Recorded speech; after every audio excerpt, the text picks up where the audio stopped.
E isso tudo é importante, ó, porque meio milímetro de compósito bloqueia 50% da luz. É muita coisa, gente.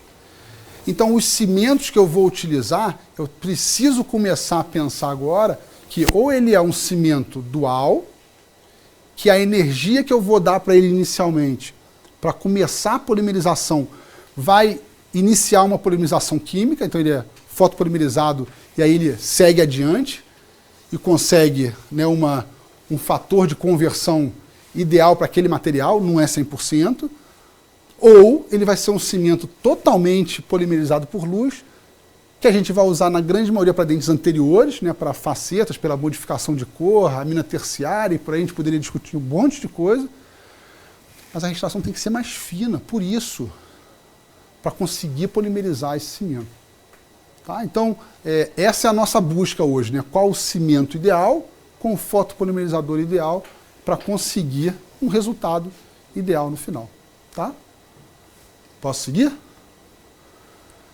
E aí, se eu for pensar no que acontece hoje, e, né, de novo, a historinha lá, né? Então não modifiquei uma forma de preparo, não vou modificar muito a forma de moldagem, né, o afastamento gengival, a provisória continua mais ou menos a mesma coisa, eu posso usinar, mas pensando em como fabricar essas restaurações, se a gente for avaliar, né, falhas, os motivos de falhas de restaurações, um grande motivo, um dos principais motivos, são fraturas ou lascamento de cerâmica.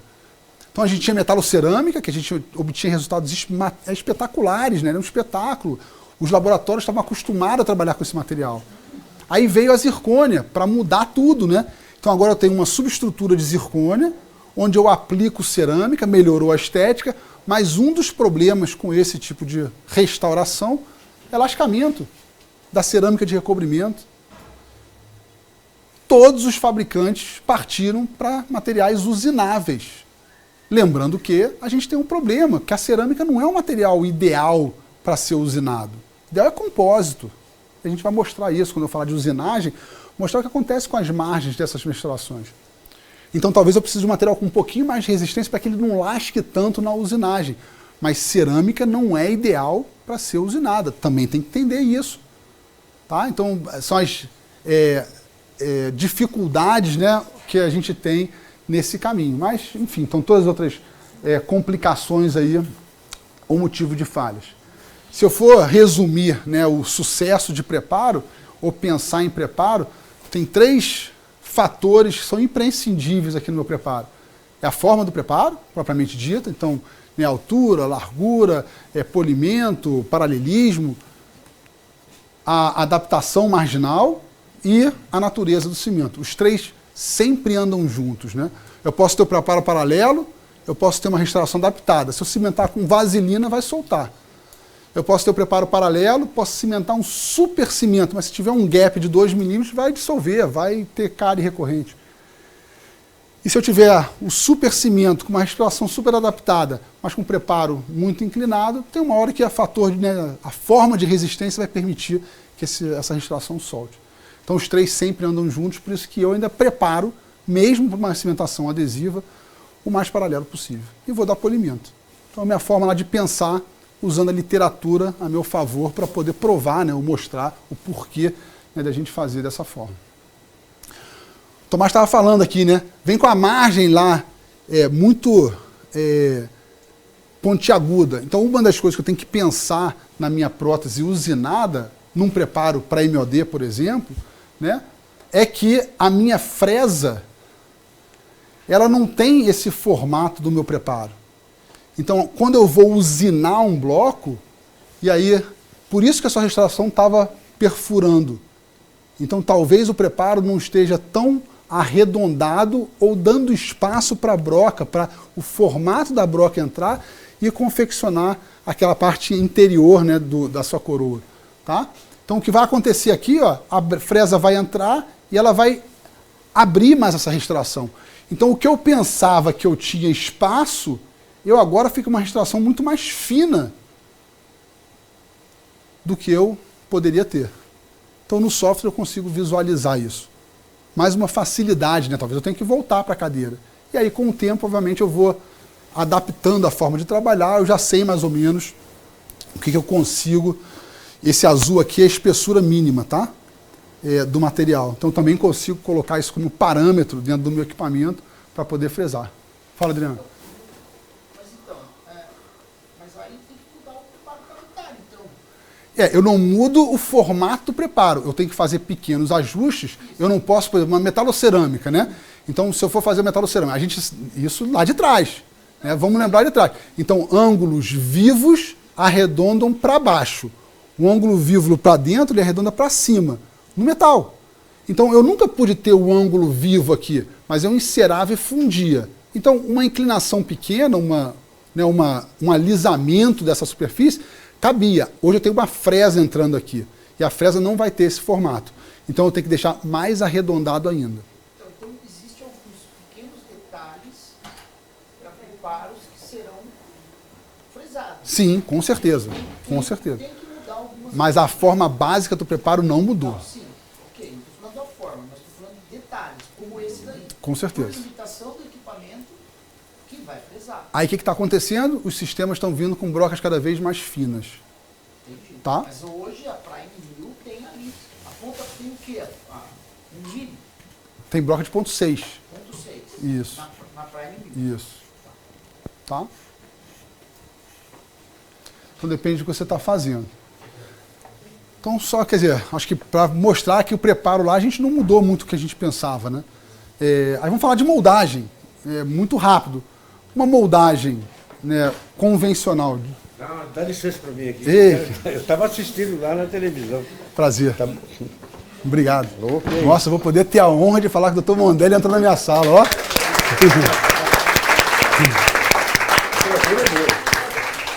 Eu queria, né, em nome do Instituto, da própria FOB também, agradecer a sua vinda. E...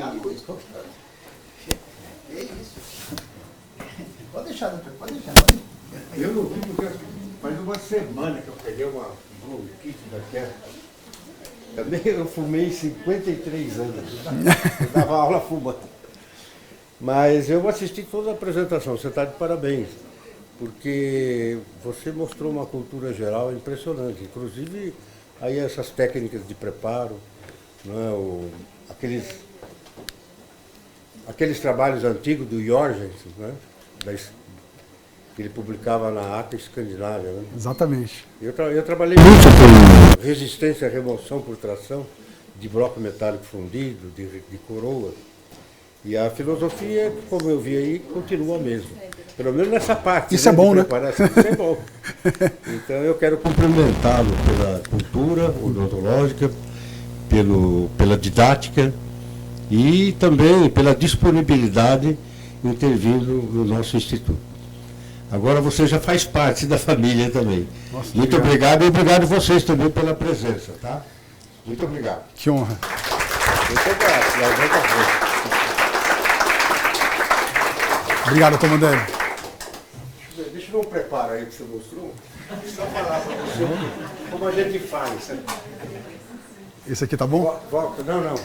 Da M80. Da MOD? É que você falou que tem uma falha. Aí, apaga a luz que eu vou mostrar. Eu quero te ensinar. Vai ensinar, ué? Na região proximal, os preparos para indireta ou direta, ela é igual está aqui, ó, semicircular. Acompanha a convexidade do dente vizinho e dá o espaço de higienização, de limpeza. Aí está correto. Então, se teve falha, foi aqui, ó. Tá vendo aqui, ó? Então você não está vendo o preparo todo por cima.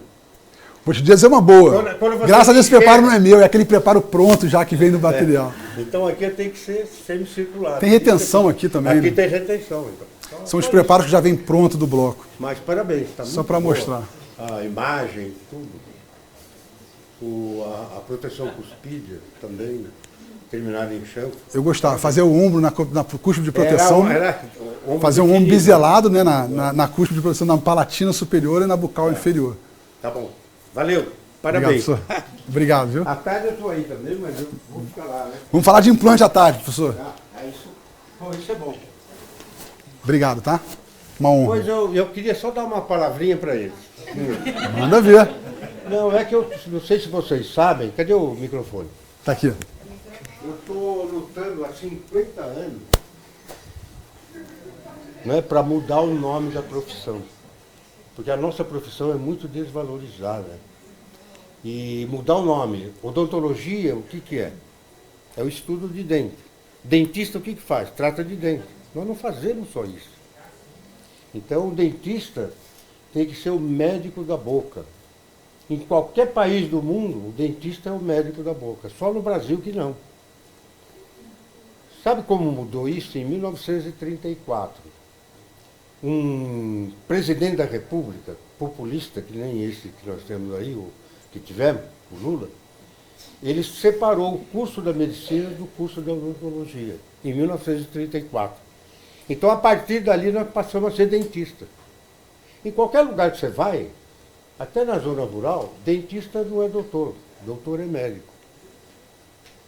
Em qualquer país do mundo, vou dar um exemplo, na Universidade de Harvard, o cara se forma, qual é o título dele? Doctor Dental Medicine.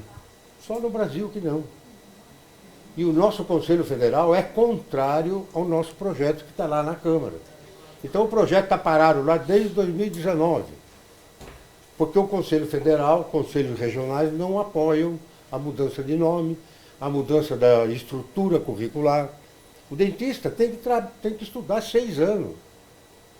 Não dá para aprender tudo isso em 4 anos de graduação. Então a ideia é mudar o nome da profissão, dar o nome correto ao que o profissional faz hoje. Harmonização facial, cirurgia bucomaxilofacial. Se morrer um paciente de um cirurgião bucomaxilofacial, ele vai preso, se ele não achar um médico para assinar o atestado de óbito. Então é isso que nós temos que lutar, para valorizar a nossa profissão como uma ciência médica. Aqui no Brasil, os médicos acham que medicina é deles. Não é. A medicina não é profissão. A medicina é uma ciência que faz diagnóstico e trata do ser humano. Qualquer profissão da saúde que faz diagnóstico e cuida do paciente em qualquer região, faz medicina. Nós temos, igual a engenharia, você tem engenharia mecânica, engenharia civil, um monte. E na medicina também, um monte de especialidade. E a odontologia é uma especialidade médica. E não é reconhecida como tal. Vocês que fazem implante, se vocês fizerem uma solicitação de tomografia ou ressonância magnética para um plano de... Vai lá, o cara não aceita, tem que ser médico para assinar. Então isso é errado. Em qualquer assim, emprego de dentista ou de saúde, o médico trabalha 20 horas, o dentista trabalha 40 e ganha metade dele. Então é essa luta que nós temos um projeto que foi apresentado pelo capitão Augusto e está parado porque o Conselho Federal não ajuda. Eu vou dar um exemplo para vocês, esse pessoal, eu ganhei a eleição agora, no CRO de São Paulo. E aí eu falei, eu quero ser o presidente. Não, o senhor não vai ser o presidente.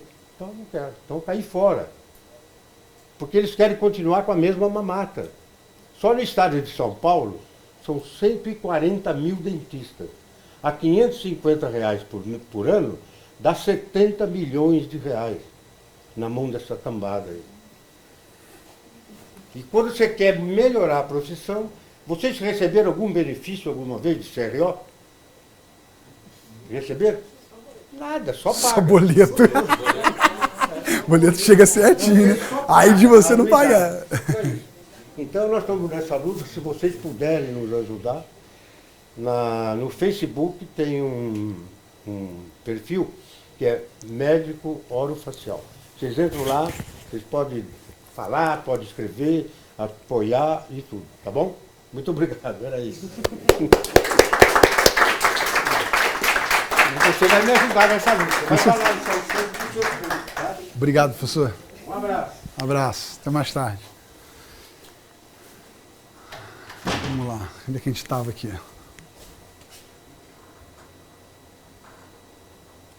Então, estava aqui na moldagem. Então, né, essa ideia de... Vamos até 1 hora? Pode ser parar para 1 hora para almoço? Pode ser mais 45 minutos? Pode? Tranquilo? Então, na ideia de moldagem, a única diferença aqui é como eu vou, né, adquirir ou conseguir o meu modelo ou né, o meu modelo virtual ou o meu modelo, né, físico, vamos dizer assim, de gesso. Tá? Então, uma das perguntas, né, que se faz bastante, né, e o Pablo lá me perguntou, que o pessoal estava perguntando na internet, é como fazer esse afastamento gengival. Né? Então, existem várias técnicas. No Brasil, né, a técnica do Copping, eu não sei como é que está ainda hoje em dia, se muita gente ainda utiliza a técnica do Copping, mas os elastômeros vieram para facilitar muito a nossa vida. Né? Então, a técnica que eu utilizo para fazer afastamento gengival, eu utilizo uma técnica de duplo fio e depois, em cima desse duplo fio, eu coloco uma pasta de astringente. Só porque a hora da moldagem, eu acredito ser a mais estressante para mim, para copiar, né, o meu preparo cavitário. Tá? Então, e nessa ideia, né, existe uma percepção hoje de... Tem diferença? Será que se eu usar só a pasta de astringente, eu consigo um afastamento ideal para fazer a minha moldagem ou a captura de imagem? Então, eu uso um fio que não tem no Brasil. Eu uso o 00 e o 2 da Gengipac. Ele já teve aqui no Brasil e aí saiu. Ele tem com epinefrina, mas que eu não aconselharia utilizar. Então, eu uso com sulfato de alumínio, o 00 e o 2. Só que de cada fabricante ele vai mudar um pouco. Então, por exemplo, o 00 da Ultradente, ele é muito fino. Então tem que encontrar um calibre ideal, que você consiga, com um fio mais fino, impedir sangramento e fluido clavicular, né, que vem ali do suco gengival, e o fio mais espesso, o afastamento gengival, para eu conseguir ver fio, gengiva, fio e dente. Se não tiver vendo gengiva, fio e dente, não vai moldar, não vai conseguir capturar a imagem. A gengiva, ela é viscoestática, né? Então é que nem o meu relógio aqui. Se eu apertar e ficar pressionando, tem uma marca.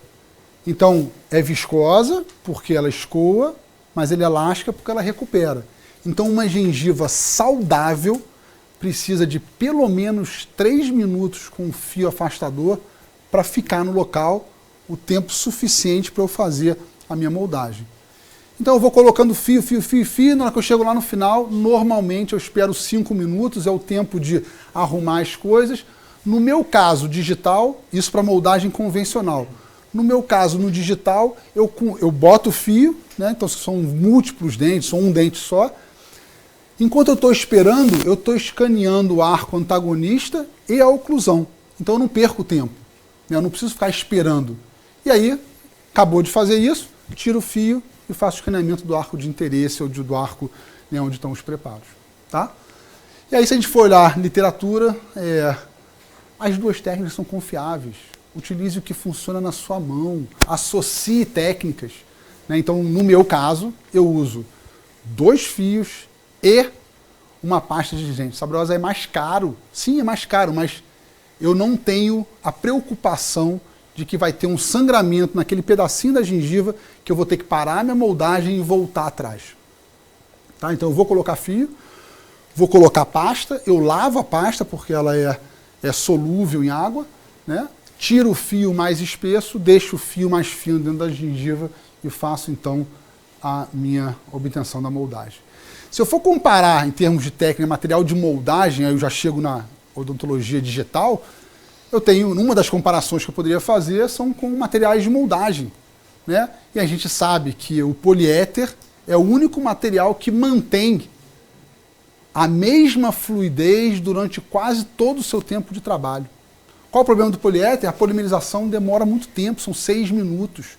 A gente não tem no Brasil um poliéter de polimerização rápida, que existe no mercado. Tá? E aí poliéter só tem um fabricante que faz poliéter. E aí ele limita do que é trazido, né, para a gente aqui no Brasil. Então, ou eu uso para 6 minutos, que seria ideal para implante, né, um material mais rígido, com menos distorção, a não ser que eu una, né, os pilares com resina, aí as técnicas começam a complicar, mas o tempo de polimerização ele é muito longo.